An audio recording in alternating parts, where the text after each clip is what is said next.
Good day.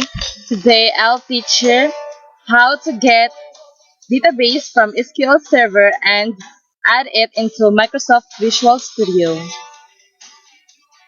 First thing, go to Menu, right click the Microsoft Visual Studio 2008, run as administrator, and wait for a while.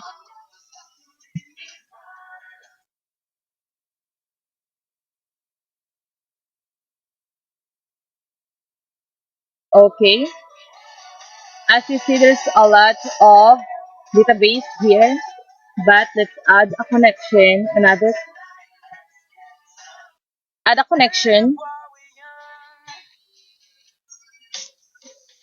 Click here for the server name.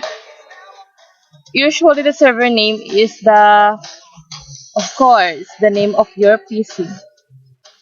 Let's drop it down. Select or enter a database name. Click here.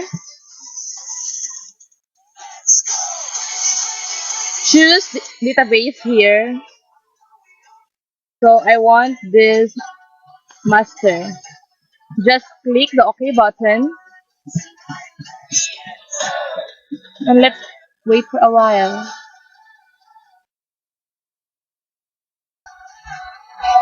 So here is the database. That's it and thank you.